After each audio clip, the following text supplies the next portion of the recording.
नमस्कार, प्रणाम मिथिलावासी। तऽ चलिए हम बताबै छी एखन काली पूजाके मार्केटिंगके तैयारी चलि रहल छै। एखन देख सकै छी जतेक भी कमिटीगण सब छथि, सदस्य सब छथि, सबगोटा बैसि कऽ बात विचार सब कऽ रहल छथि। किनका कोन भार पड़यवला छै, सब एतऽ अहाँके एखन कॉपी मेंटेन भऽ रहल छै। सबगोटा बैसल छै, जतेक भी समाजके नवयुवक लड़का आओर जतेक भी बुजुर्ग आदमीसँ लऽ कऽ जतेक भी आदमी छथि, सबगोटाके ऊपर भार सौंपल जा रहल छनि जे कि अहाँके एहि चीजके भार पड़त, अहाँके एहि चीजके भार पड़त। सबके कॉपी मेंटेन होइ छनि आ सबगोटा पूजाके दिनसँ तैयारीमे लागि जेताह, जिनका जिनका जे जे भार पड़तै। तऽ देख सकै छी जतेक भी कमिटी सब छै, सबगोटा अपनामे बात विचार राय विचार लऽ रहल छथि कि किनका कोन सी भार देल जाय जे ओ कऽ सकै छथि। ताहि प्रकारके सबगोटाके विचार चलि रहल छै।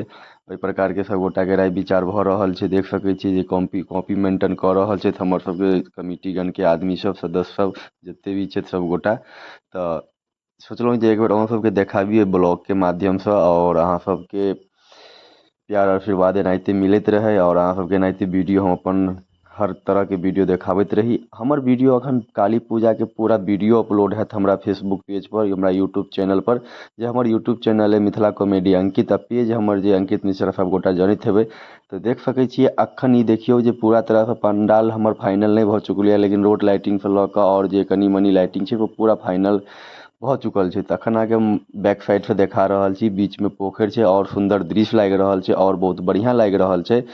तऽ ई देखियौ पूरा ई जतेक भी रोडपर रोड लाइटिंग छै, जेकि अहाँके मंदिर तकके आबऽके जे रोड छै, प्राङ्गणमे पहुँचऽके जे रोड छै, तऽ ओहि पोखरिके चारू एहि भीड़सँ देखा रहल छी अहाँ सबके। देख सकै छी डेकोरेशन जे रोडके छै से बहुत सुन्दर लागि रहल छै।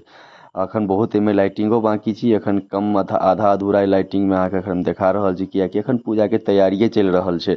पूजा अहाँके 20/10/2025सँ पूजा चालू छै, 23/10/2025 तक ई पूजा चलतै। जाहिमे कि अहाँ सबके बता दी कि एक दिना पूजा चलतै, जेकि फर्स्ट दिना पूजा धूमधामसँ जे होइ छै सेहो हेतै। दोसर दिना बच्चा सबके जे की होइ छै अहाँके से हेतै। तेसर दिना प्रोग्राम छै। देख सकै छियै पंडालके जे ढाँचा छै ओ ढाँचा बनिकऽ तैयार भऽ चुकल छै, किछु कपड़ो लागि चुकल छै आओर किछु एखन बहुत कपड़ा बाँकी छै आओर बहुत डिजाइन बाँकी छै। अहाँ सबके ओहो पंडाल देखायब, पूरा पंडाल देखायब। पंडाल जखन बनिकऽ फाइनल भऽ जेतै तऽ ओहो अहाँ सबके बीचमे लऽ के आबि देख सकै छियै। ओहि साइड स्टेज बनि रहल छै, स्टेजके तैयारी चलि रहल छै। मतलब जतेक भी जकर जे काज छै, वर्क छै, सब अपन अपन वर्कमे लागल छथि। इम्हर देखियौ जे कि डेकोरेशन जे हेतै से डेकोरेशनके फूल सब सेहो गेट सबमे लागि कऽ पूरा तैयार भऽ चुकल छै।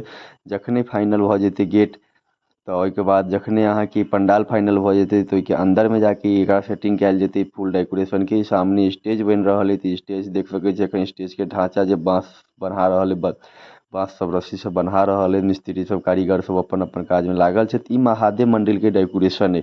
देख सकै छी महादेव मंदिरके डेकोरेशन पूरा भऽ चुकल छै, पूरा लाइटिंग भऽ चुकल छै। जखन ई बरत रातिमे तऽ ओहो सीन अहाँ सबके देखायब।